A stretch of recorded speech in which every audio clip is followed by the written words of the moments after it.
Okay, and we are live, I believe. Okay, fantastic. This is Wes Stace with Flat Earth News Talk, and today we have another episode with Mark Sargent. This is episode 4. Sorry, I apologize to everybody out there. I have not been able to do any shows for quite some time till I got a new computer. It's not the greatest computer, but it seems to be working fairly decent. And we are going to be talking to Mark Sargent, second interview. How are you doing today, Mark? Good. Thank you. Thank you very much for having me. Great, great. You've been having a lot of things going on lately from the last time that I had talked to you on TFR.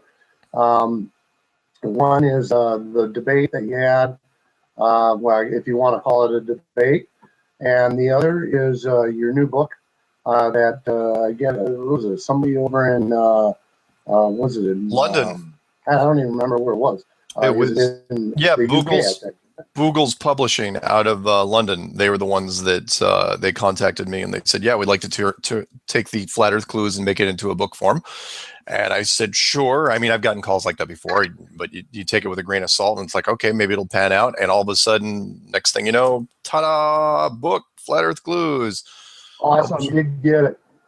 Yeah. And so it's on Amazon. And yes, this is actually the first thing I'm actually making money on in the Flat Earth. But it was, I'm very grateful they did it. I didn't solicit them. They approached me, which was great. And who am I to, I didn't even really have to do much because I had all the transcripts and all the text for it, except for the intro and some of the Q&A. So it turned out great. And yeah, very, very happy about it so far. So they actually, they did follow pretty much everything that was in your Flat Clues. I'm assuming that you had read it and they did all the clues 1 through 12. There was an editor, did an intro. They did the transcript from the Admiral Byrd interview, and then we did a big Q&A at the end. It's good.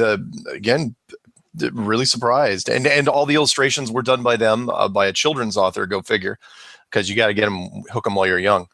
It's probably the most non-threatening cover I've ever seen in my life, as far as, because when you look at it, it kind of looks like a parody, like it's a metaphor for something. Flat Earth Clues, with this cartoon guy holding a magnifying glass, a cartoon detective over a flat Earth, and you don't even know what you're looking at. So, and it's a short read, not very big.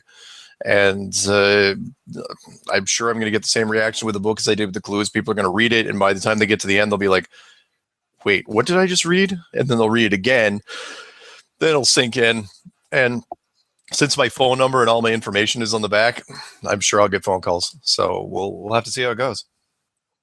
Yeah, and I like that. It kind of looks like a kid's book. That is yeah. Cool. Well, there's no accident there. The illustrator literally was a children's illustrator, and she did a fantastic job. I thought. Again, there's no menacing feel to it at all, which I really didn't want anyway. With the because most conspiracies are doom and gloom and oh, it's so horrible, the sky is falling. And in this case, it was neat, because for example, the title is called Flat Earth Clues, The Sky's the Limit, which is down below. And it's interesting because the Flat Earth has really changed that saying, because before the sky was the limit, but it's a weird saying because there is no limit, right? The sky, it's like the sky, you can just go on, but now the sky's the limit takes on a whole new facet. And so I'm tickled, and the audio version just came out a couple days ago, and on Audibles, and it's, from what I understand, it's going to be translated into a couple other languages, French and Spanish, and it's great. It's super. Hope one day. My ultimate goal is that somebody in the science community, notably Neil deGrasse Tyson, will hold this up on television and call it out and say, this is the most dangerous book in America right now. And so that's my goal, that he would actually say that. If he does that, I can die a happy man. Yeah, then your whole work is done right then and there. Huh? Yeah, I could be that's it. I'm not going to be able to get much higher than that. So yeah. Close up shop, go back to video playing. Yeah. Yeah, it's really cool. When I got, oh, by the way, how much does the book cost? That's a great question. On Amazon, I think it's like 12.99, maybe. I can't remember offhand. I'd have to look it up again because yeah, I left it all up to the publisher. I really didn't even care. I didn't even look at because it just came out March 1st, or I think it came out technically on Leap Day, which was February 29th. And the publisher had took care of all that. So I just said, you know what, just run with it. I do not know all the details of it other than, you know, it's my clues, but it's not very much. Okay, cool. Yeah, there's a flat earther that just came out not too long ago. Her name is J.L. Forbes. I don't know if you've checked her out. I do know who JL Forbes is. Yeah, I like her. Yeah, so do I. And she just got done doing a couple children's books. And she actually, I don't know if you caught one of her videos where she actually reads the whole thing on video, which is kind of cool. And I got into it. She kind of is throwing the flat plane thing in, which is kind of cool. But she also wraps it up with aliens from another planet and whatever. But it was kind of cool. So I did get a hold of her the other day, and I'm just waiting for her response because I told her that I'd like to do an interview with her when I get my new computer. And then a couple days later, I got it, and she responded to me. And I tried to send an email, and the email came back. Google said that something was wrong with the email, or her email address. So I just basically copied my email and threw it into a message on her YouTube. So I'm hoping I'll hear back from her somewhat soon, because my plan was to get her on, and I was going to secretly have you and Patricia pop in while we were doing the show. I think that would have tickled her pink. Got it. That would have been fun. So who knows? Maybe, you know, we'll see if that happens. But yeah, she's great. I like her videos, and I like the collaborations she's done so far. So it's been a lot of fun to watch her. Yeah, definitely it is. I just watched her last one. She had a couple of gals on each side of her who were into the flat earth, and they did, I don't know, a good 35, 40 minutes of just chit-chatting about flat earth. It was pretty good. Groups are forming. I really like. Go ahead. Yeah, I really like her her no balls style. That's what I like about her. Yeah. I mean, she's kind of like out there in your face. Other thing, your debate. That was kind of quite the show with what was his name, David? There were two guys that we went up against. It initially was supposed to be Richard Hoagland and Mark D'Antonio versus David Weiss and myself. It was supposed to be a 2-on-2 where the both of us were going to be kind of all in the same room. And this was on Dark 30 Radio. And Richard Hoagland never, you know, he never called in to cancel, and which wasn't surprising because if he looked into this even for a few minutes, he'd realize he was in trouble. So he never called in, and so they were kind of in trouble because then it was 2-on-1. That was David and I versus Mark D'Antonio, and so what they did was they decided to do a tag team style, where I was going to go up against D'Antonio first. And while they're scrambling behind the scenes trying to get a second guest, and I went up against D'Antonio, and of course, like I knew it was going to happen because it's happened before with other people. He hadn't done his homework. He didn't believe that it was real. Everyone goes into that denial stage first, which is, well, flat Earth isn't possible. It cannot possibly be real. So he didn't even bother doing it from his hotel room. He did it from, you know, down at the convention. He was at a MUFON convention, and he did it down in a I don't know if it was a bar or a lounge or something. And there were people around him. His peers were around him, and they started getting belligerent right off the bat. It's like, you know, just laughing and saying this is a joke and I was an idiot and all that stuff. So I got a little upset. And I figured, all right, I'm just not going to give him any quarter. I'm just going to go straight at him and see what happens. And it worked. I mean, he quit in 20 minutes. It was over that fast. In fact, he waited literally until the first break, and then I've got the recordings on my side. He just bailed. That was it. He couldn't take it anymore. And I have no sympathy for him whatsoever, because if it's one thing if you mock the message, but don't mock the messenger. And it was so then while they were doing that, so that guy leaves. So now they're desperate. So they bring in a guy named Brian Dunning. Now, Brian Dunning and I got along famously. You know, we were both low key and civil, and you could tell we were sort of on the same page. And we got to this one part where it was very, very interesting, because I haven't heard an academic say this before, which was that I asked him, I go, because this is a question I'm going to be posing to other scientists out there eventually, if they can get past the outrage part stage, which is if you had to take the average man on the street and pull them aside and say, and prove to them that it was a globe, how would you do it? You know, if you had to take the average man, you know, not the academic community, how would you take the average man on the street and do that to? And he said, sorry about that. And he said, you know, I don't think I could. He goes, short of giving the person $20 million and putting him in a rocket, sending him into space, I don't think I could do it. And I thought that was a wonderful admission, which was that science has no way of proving the globe on the ground, which is, you know, other than, I mean, yeah, you can go into geometry and trigonometry and all that, but it's not going to do the average person any good, because most people are not up on trigonometry and geometry or really any advanced math. That's just not what they're about. And it's still, he was basically putting everything back into the space program again. And I said, okay, you wonder why we hit NASA so hard. You wonder why we hit the space program so hard. That is why. It's because you're putting the burden of proof on space. And I thought it was a great admission, and I'm so glad he said it. And I was hoping actually eventually that I would run into him again down the road, you know, and do another debate with him. But then I find out right afterwards that it turns out the guy I was talking to had just gotten out of prison at the end of 2015 for fraud. And it wasn't minor fraud either. He had run a business that was partnered with eBay, one of eBay's partners back in, years ago, and had stolen a bunch of money from eBay. And it took them 6 years worth of litigation before he finally went to prison.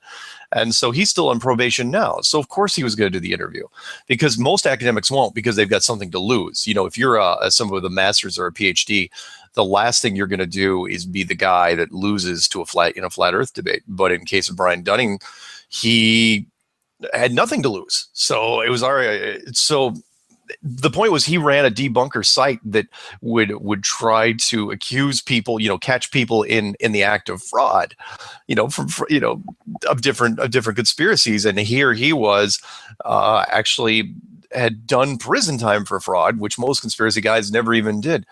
Anyway, the point is, I'm never going to be able to do a debate with him because his credibility just went off the edge. And so that's where we are now. But that also it shows you how bad a state we are in when it's trying to find somebody to debate. Richard Hoagland, I wouldn't necessarily consider him a high-end academic. He couldn't do it because his theory absolutely does not match up. He was one of the few guys I singled out and said that you can't, the flat earth theory does fine with just about every other conspiracy except for Richard Hoagland's, because Richard Hoagland's talks about, bases on Mars, and there's people living on the moon, and there's all these millions of people out there on different planets. And here we are saying, yeah, there's no planets to actually put people on. So what the heck are you talking about? And so, yeah, he bailed and never called in. And when I talked to the radio station, I felt bad because I said, do you realize the guy you brought in to talk to me at the end, he's convicted, he was convicted of fraud. And they go, yeah, we knew, but we were desperate. So we had to bring in somebody. Otherwise, the debate would have never even happened. It's like, oh, so that's that's where we are. And I thought it went, I'm sorry, go ahead. Yeah, when I was listening to it, and you were getting really upset. And I'm like, oh, don't lose your cool, Mark. Cool down. But I had totally understood why you just kind of went off, because I was getting pissed off as myself. And Yeah. I wasn't even a part of it. But yeah, I hear you on that one. I'm glad that the other Brian, guy at least was corrigible to you.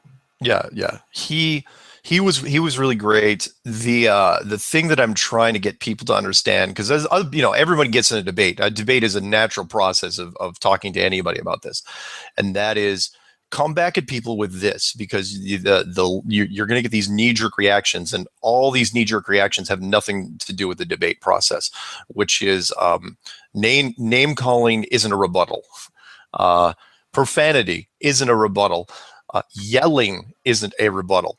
None of these things, the only thing that's a rebuttal is actually a rebuttal. Make some points. Calling me an idiot, swearing at me, or just raising your voice to the point where you're just shouting in the room has nothing to do with discussing this topic at all. But yet quite a few people do it, and it's the only thing they can turn to. And they don't even, I think a lot of people don't even realize they're doing it. There's a pastor out there, I can't remember his name. He's got, I don't know, pushing 50,000 followers. And he's just up at the pulpit, just yelling, because he can't swear. And he's just yelling and calling people idiots and saying that's the dumbest thing in the world, but he won't bring up any points. And I don't think he even knows why he's yelling. But I'm running into that in a lot of the religious sector, not just Christianity, where they're saying that because people are so consumed with this flat earth idea that the congregation leaders think it's a distraction from the pulpit. Basically, all the messages they were planning on talking about, nobody wants to hear anymore. All people want to talk about is, like, especially in the biblical sector, is let's talk about flat earth. Do a seminar, do a ministry on flat earth. And they don't know what to do when they don't know how to handle that. So they're trying to tell you, like, they're trying to downplay it and say this shouldn't be consuming you from the rest of the Bible. You shouldn't be just looking in the Bible at the flat earth parts of it. You should be looking at, and my argument is, hey, at least they're looking. How many of the congregation was actually spending time in the Bible? I mean, yes, some people are, but this has brought more people back to spirituality than anything I've ever seen. So don't look a gift horse in the mouth is my I know that's not necessarily is that a biblical thing? I don't know. Might be. But yeah, I'm running into that more and more. So anyway, the point is name calling, swearing, and yelling. None of these things have anything to do with a real argument. It's just that's just the preface. Once you get those out of the way, once you're done yelling and calling me names or whoever's names, then what points do you have to make? Because that's what everyone else wants to hear, and that's when they usually will slow down and adjust to it. Right, exactly. Well, you ain't gonna believe this, and I don't believe this right now. I did not when I do my shows. I do not advertise to my fans. I don't send out anything. Yeah. I don't schedule it. I just, as you came in, we talked for a little bit, and then I hit the start button. We already got 8 views and 17 likes. I'm like, Yay. Okay. Now I'm thinking I might want to turn on the Q&A. Maybe we can get somebody to go ahead and Sure, go ahead. Have some people ask some questions. Sure, I don't care. That's fine. Yeah, absolutely. That's what I'm just trying to figure out where my Q&A is. I think it's showcase. Let's see, is that a chat? Okay, there. But that's just chat for us, isn't it? Not necessarily. Depends where you are. You see anybody else in there besides us in chat? Did anybody else join?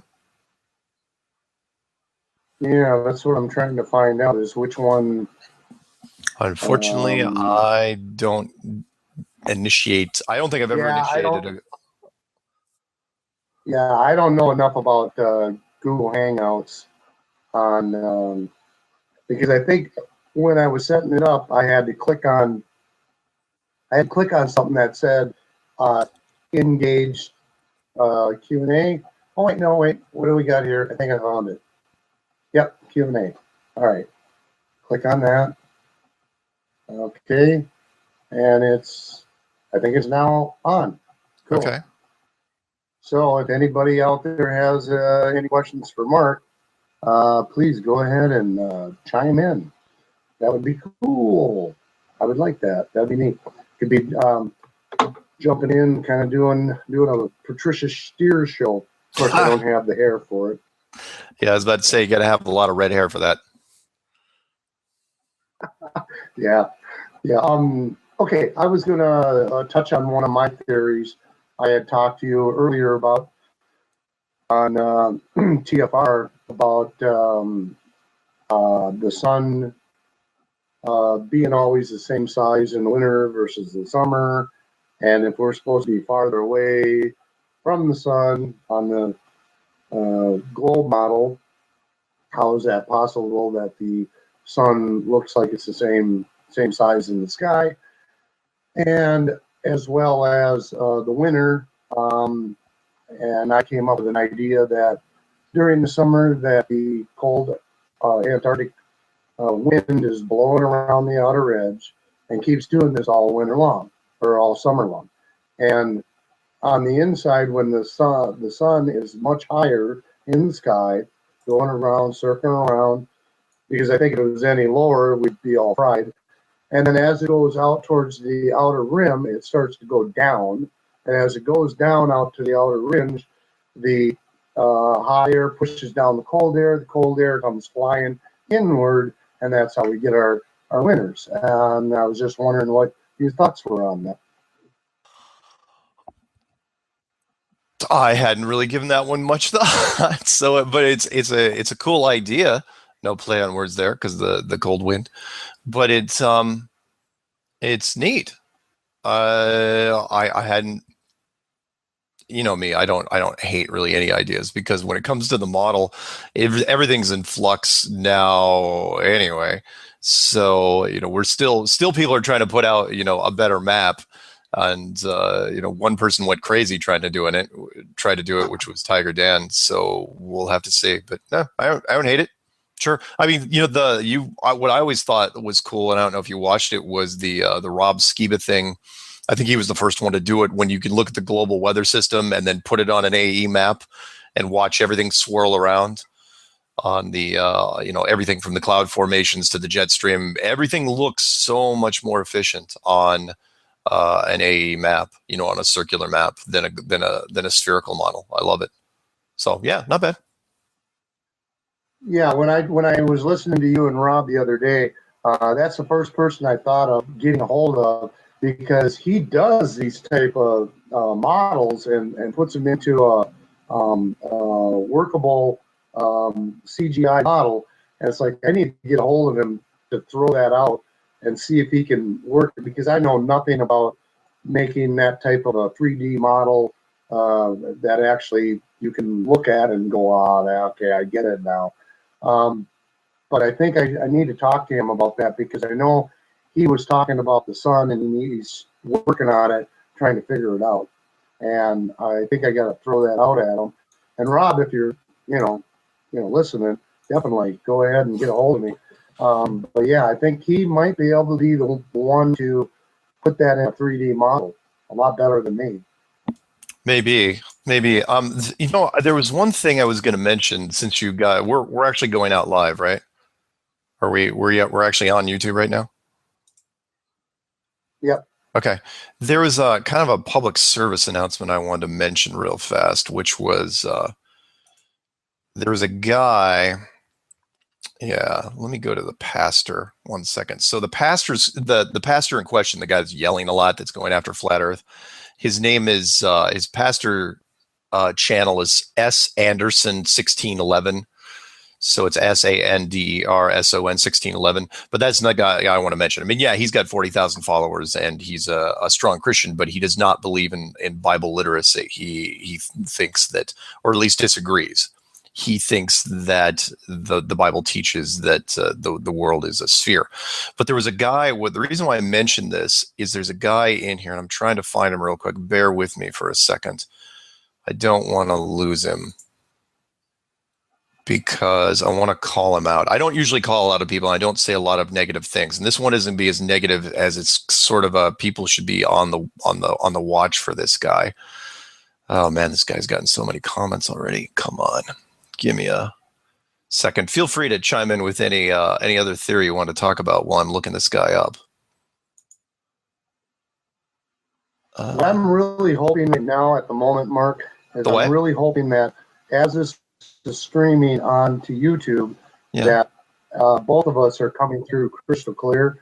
Because I know on my end, it's just kind of like bits and pieces. I mean, I'm catching it all, but I'm really hoping that it's coming out perfectly for YouTube. Well, you can ask in chat or in Q&A. You can say, look, are people hearing us okay, or is your machine cutting out the throughput? That I don't know. Either way, I'm going to try to let me try to get this message out. So you can sort of hear me when I'm talking, but sometimes I break up. Well, I don't know how I'm coming through on your end. I can hear every word you say. Coming through okay for you, right? Yeah, I can hear every word you say. Your video is a little choppy, but that's just frame rate, so it's not a huge deal. So let me mention this real quick because I got to get this out there. I'll mention this on Hot Potatoes. If I can do it 2 days early, it'd be great. Which is, you get the exclusive in this case. There's a guy out there who is putting, you know who Kent Hovind is, the religious. He claims to be a Bible literalist, but he's not on the flat Earth theory yet. So he's on the same thing with S. Anderson. There's a guy out there who is going around the flat Earth community, and he's claiming to be Kent Hovind's assistant. It's part of the congregation, basically.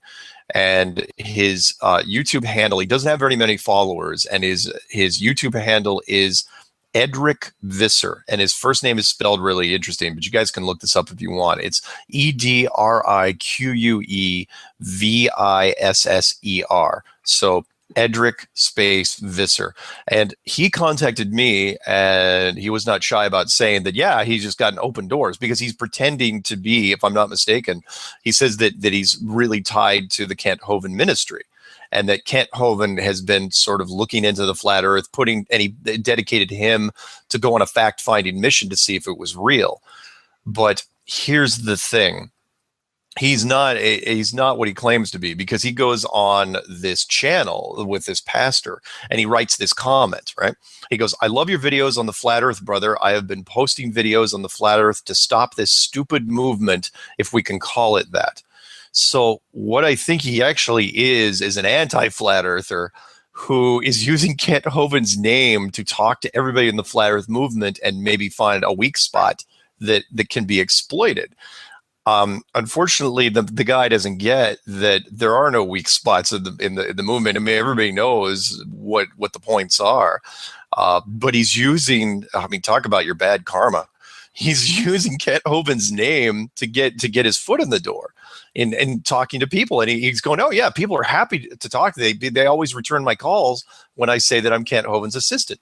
And it didn't, I'll give people the benefit of the doubt, but with comments like this, it's like, okay, at the very least, you're not being neutral about this and you hate the movement. And, so anyway, just be wary. Anybody in the flat Earth movement that might be listening to this, if you get a call from somebody that says he's in the Kent Hovind camp, do not entertain it. I mean, honestly, unless you get a call from Kent himself, just treat it like it's fake. I'll give the guy points for being clever.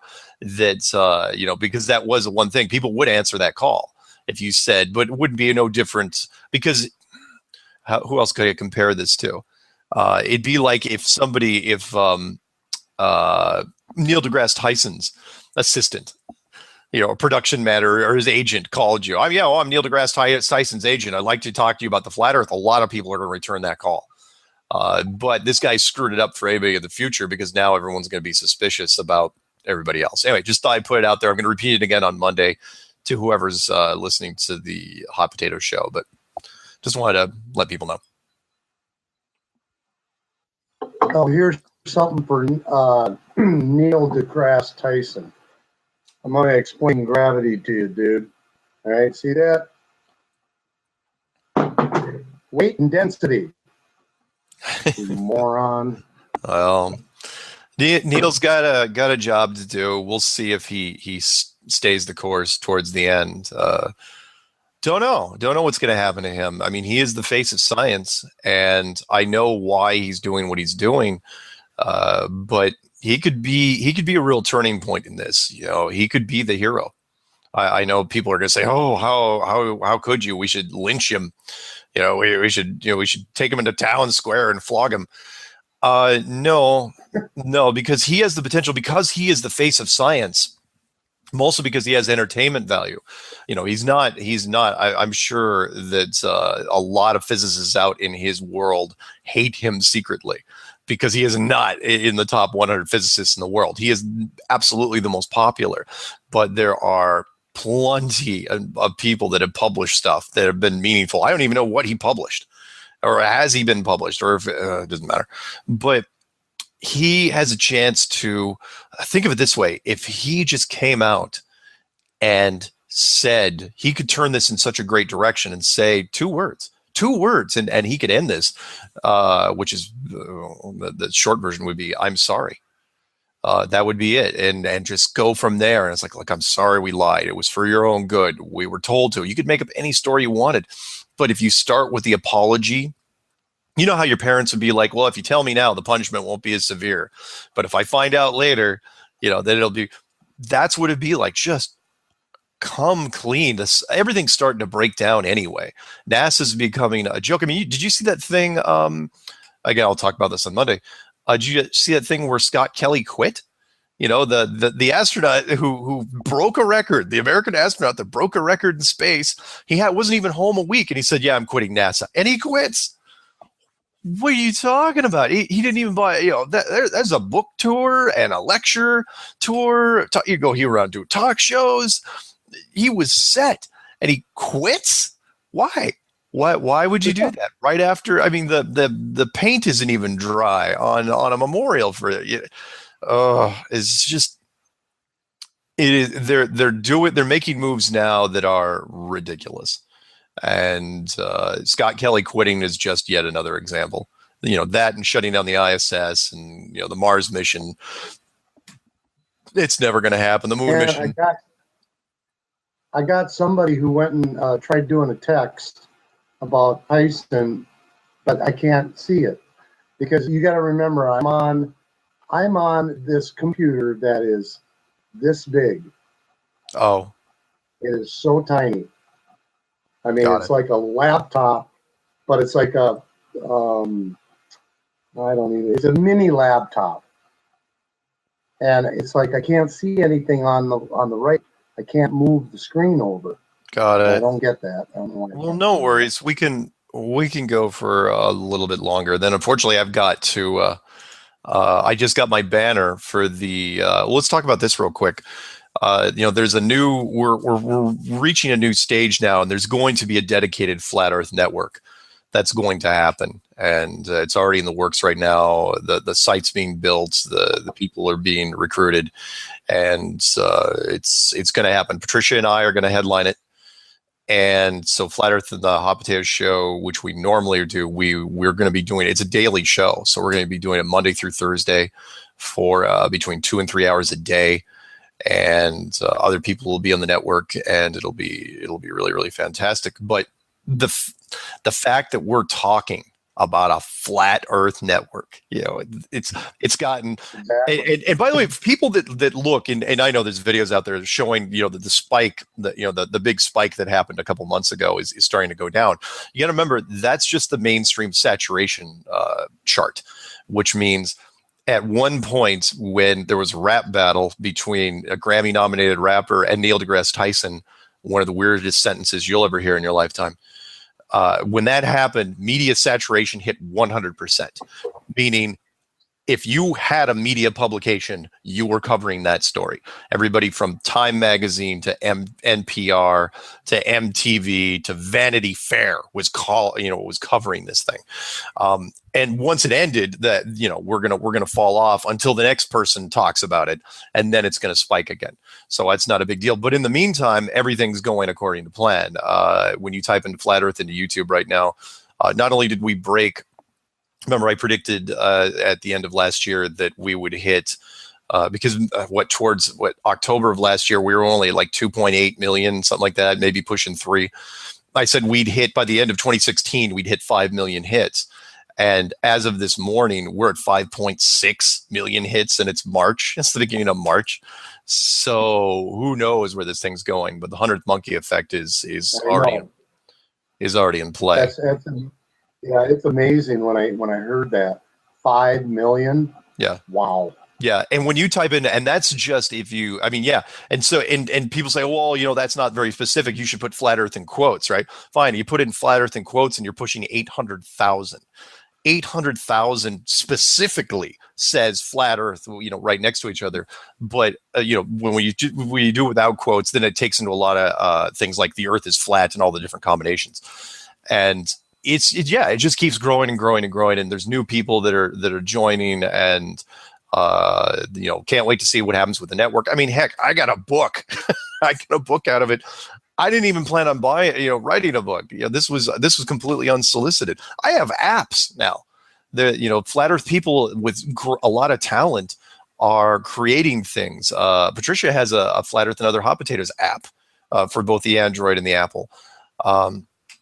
Another Flat Earth person created the banner, which I've got to go figure out how I'm going to hang a banner for behind me for the new Flat Earth show, the Flat Earth Daily Show, which we're going to do. There's just so many cool things that are coming out of it, and not to mention, people think that it's a passing thing. It's like no, it's not, because you don't write music about. Generally, you don't write music about conspiracies, and there's people writing Flat Earth songs in all genres. And you think I'm kidding? Go to my channel and look up, or just look up on YouTube, Flat Earth music playlist. There's a playlist. Yeah, how many do you have? Like 70? 70. I got 73, 74 songs in any genre you can think of: country, rap, techno, pop. Rock, death metal, grunge. We got double live albums now. We get huge amounts of content. You don't see when's the last time you saw people writing songs about something like this? I know, it was the 60s. I mean, talk about your movements. This thing is huge, and you wait till more people get involved. It's going to get crazy. This saturation, there's more and more people talking about it openly. And what I'm loving more than anything is it feeds itself. So more people make YouTube videos, right? And so you have this content that is just getting huge, huge amount of content. And you get other people that are brand new, they're coming into it and they're going, they're looking at it for the first time, and they just type in Flat Earth, and this wall of content comes up, and they're going, how have I missed this? What in the world is going on? And so then they feel affected. They have to make their own videos, and then the whole thing starts over again. And it just keeps cycling. Did you say? Okay, I just got done. Remember, I was telling you that somebody made a comment. Well, what they did is they threw in this video. They didn't make a comment. They just threw in this video. I didn't catch it. If you want to take a look at it, I didn't quite catch everything on it. That's okay. But, I'll do it after we're done. Yeah, that was sent by I don't know if I'm going to get this correct, but Deborah770. Okay. So. Okay. Yeah. I don't want to mess it up. I had to really figure it out. By the way, your audio started coming in crystal clear for the last 5 minutes now. So Weird. I don't know. Maybe it's just my processor is speeding up or something, and now I'm catching it all. I don't know. I don't know off the top of my head. That's okay, as long as I am. I'm happy about that. Good. Anyway, anything else that comes to mind? I didn't want to catch this too long because I know this is your first time trying to No, do this. that's fine. My shows are never long anyhow. Was there any parting shots? Anything you were curious about, or Well, yeah, I was going to ask you now that, and don't take this the wrong way or nothing. Now, we had did an interview quite a while ago. It was last year, and it was just a phone interview. The quality wasn't the greatest. Yeah. I noticed that you had posted an interview with someone else who was on the phone, and it was terrible. The audio sucked, but you put it on your page. Mine was better. I went through it and I listened to it. I can hear you much better. I'm just. Well, are you sure? Are you sure I posted it? No, it was on your page. All right. Well, I'll tell you what. Let That's me. where I got it. Do you still have the audio for yours? You just re-listen to our interview because it's the very first one I've done. Okay. And you compare it to the two, and then you decide. All right. I'll tell you what. If you send me the link to which one it is, and send me a link to it, I will rip the audio out of it, and I'll listen to it again. And if I think it's cool, I'll put it up. How's that? All right. No. I mean, every once in a while, like second generation ones, I generally don't. But I also want to hear which one you're comparing it to, because Mark, I've got the audio, original audio. I can just send it to you. Yeah, send me the original audio. I can send a transfer file on site. Okay. So that would probably work better. Okay. Then you can deal whatever you want. I tried to boost it in certain areas, and let me take a look. Let me take a look, and I'll sure, why not? I'm actually curious to see how this one. I'm curious to see how this one will turn out. Yeah, now you're gonna have to change all your other videos. And oh shoot, now this was interview. Oh no, because I get them. I put them in the order that I process them in. So like the Jimmy Church. Jimmy Church was a perfect example. It took him 60 days before he even posted it on YouTube. And I requested the audio a long time ago. And so, no, I don't reorder anything. It's just whenever I put it up. Sometimes I'll backdate it, but I will put the date that it happened. So you have to remind me the date that it happened. Yeah. Right. I got you. So. That's cool. Anyhow, anything new that's coming up down the pipeline that you want to share with anybody? I'm trying to do, let's see if you responded real quick. I am trying to do a consultant engineer. I've been doing testimony shows, and I'm trying to get one. Let's see if this is the same guy. He's a fire engineering consultant for a big construction company, and he's got some insight on buildings and how they're built and the curvature. And I thought he would be an interesting guy to talk to. So I'm working on him, and he actually does have some insights that I'd never thought about, but I'm not going to give him away here because I've got to nail him down first. But he actually might come on the air. I can't promise he'll be on for Tuesday's show. Might be another mailbag, but I've had a pretty good track record. It's been testimony, mailbag, testimony, mailbag, testimony, mailbag. But this one would be another great testimony if I can get him. I've already done 13. I don't know how many more I'm going to need to do before I'd love to say I could stop once I got the first NASA guy to come out. But then, once a NASA guy comes out, then we're at a whole new level. So we'll see. Yeah. Oh, by the way, I did the other day, because I don't know if I've mentioned it before, but I'm a bus rider, so I ride the bus everywhere. And I go down to Minneapolis, St. Paul airport. That's where I pick up a bus. I hop a light rail from my house and go down there. And late at night, I was coming home and waiting for a bus. There was one of the captains of, I'm not going to mention the airline, but it's pretty prestigious.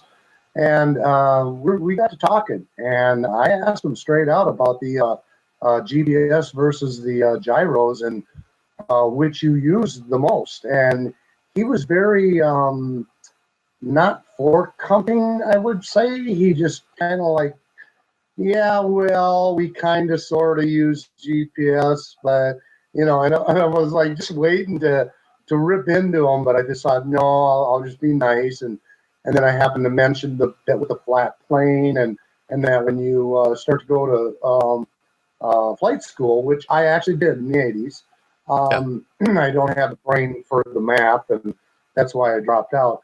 But nowhere in the manual does it, I mean, it does tell you in the beginning that to treat it like a flat plane.